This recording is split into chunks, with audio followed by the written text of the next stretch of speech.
আমরা কিন্তু অনেকে জানি যে আমাদের একটি ইমেল আইডি অ্যান্ড্রয়েড ফোনের জন্য কতটা গুরুত্বপূর্ণ। এই বিষয়ে কিন্তু আমাদের সবারই কিন্তু এটা জানা, কারো কিন্তু এটা অজানা না। তো আমাদের ইমেল আইডি এমনও সময় প্রয়োজনে আসে যে আমাদের ইমেল আইডি আমার কিনা সেটি ভেরিফাই করার জন্য কিন্তু গুগলের কাছে কিন্তু আমাদের একটি ডকুমেন্ট ভেরিফাই করার প্রয়োজন পড়ে। এটা কিন্তু সবারই কিন্তু ক্ষেত্রে হয়, অনেকের ক্ষেত্রে কিন্তু হয়। এই বিষয়ে কিন্তু আমাদের কিন্তু খুব জানা প্রয়োজন।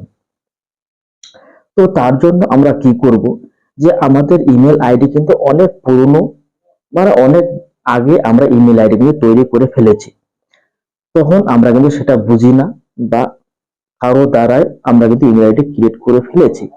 কিন্তু এখন যা আমরা জানি যে একটি ইমেল আইডি অ্যান্ড্রয়েড ফোনের জন্য কতটা গুরুত্বপূর্ণ হতে পারে, এখন কিন্তু আমরা সেটা বুঝতে পারছি। তো এখন যদি আমরা কোনো কারণে আমার ইমেল আইডিটি আমাদের ডকুমেন্ট দিয়ে যদি ভেরিফাই করতে হয়, তাহলে কিন্তু আমরা কিন্তু সমস্যার মধ্যে পড়ব। কারণ ইমেল আইডি এবং ডকুমেন্ট যে নাম, আমাদের যে ন্যাশনাল আইডি কার্ড হোক বা আধার কার্ড হোক, যে কোনো কার্ড ওই নামের সাথে যদি ম্যাচিং না হয়, তাহলে কিন্তু আমরা কিন্তু ইমেল আইডিটা ফেরত পাবো না, মানে ওখানে ম্যাচ করবে না।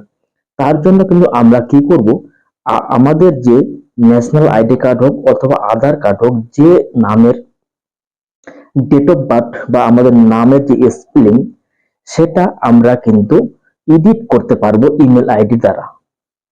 যদি আমরা যদি প্যান কার্ডের মাধ্যমে যদি আমরা ভেরিফাই করি, তাহলে আমরা প্যান কার্ডের যে আমাদের ডেট অফ বার্থ রয়েছে, জন্ম তারিখ রয়েছে, এবং সে নামে এবং আমাদের ইমেল আইডিটা ওই নামের মধ্যে ম্যাচিং আছে কিনা সেটা কিন্তু আমরা চেক করে কিন্তু এডিট করতে পারবো।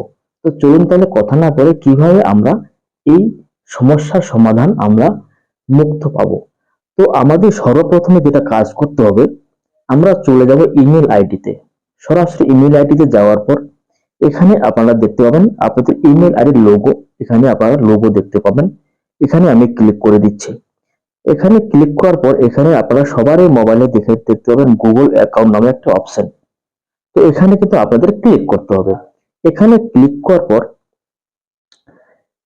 এখানে আপনারা একটা অপশন দেখতে পাবেন পার্সোনাল ইনফো নামে, এই যে অপশনটি রয়েছে এখানে কিন্তু আপনাদের ক্লিক করতে হবে। এখানে আমি ক্লিক করে দিচ্ছি। পার্সোনাল ইনফোতে ক্লিক করার পর আপনারা নিচে দেখতে পাবেন কিন্তু এই যে চারটা বেসিক ইনফো, এই বেসিক ইনফো এখানে কিন্তু আমাদের কিন্তু এডিট করার অপশনগুলো রয়েছে, আপনারা দেখে নিতে পারেন। এখানে যদি আপনারা চান যে আপনাদের কিন্তু এখান থেকে কিন্তু প্রোফাইল পিকচার, মানে ইমেলের যে প্রোফাইল পিকচার সেটা আপনারা এখানে চেঞ্জ করতে পারেন।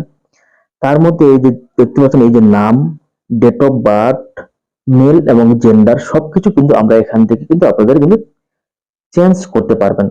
এখন আমি যদি এখান থেকে কিন্তু আপনারা যাবতীয় তথ্য অথবা ডেট অফ বার্থ থেকে শুরু করে নাম থেকে শুরু করে ইমেল আইডি থেকে শুরু করে আপনাদের এখান থেকে কিন্তু এডিট করতে পারবেন। এবং আপনার ডকুমেন্ট যে নামটি রয়েছে বা ডেট অফ বার্থ রয়েছে, সেখানে যদি কোনো রকম এখানে যদি আপনার জিমেলে যদি কোনো সমস্যা থাকে, সেটি আপনারা এখান থেকে এডিট করতে পারবেন খুব কম সময়ের মধ্যে। তো যদি ভিডিওটি ভালো হয়ে থাকে তাহলে অবশ্যই লাইক ও কমেন্ট, তার সাথে এরকম ইম্পর্টেন্ট ভিডিও পাওয়ার জন্য চ্যানেলটি অবশ্যই সাবস্ক্রাইব করে পাশে থাকবেন। দেখা হচ্ছে আরেকটি নতুন ভিডিওতে। সবাই ভালো থাকবেন, সুস্থ থাকবেন।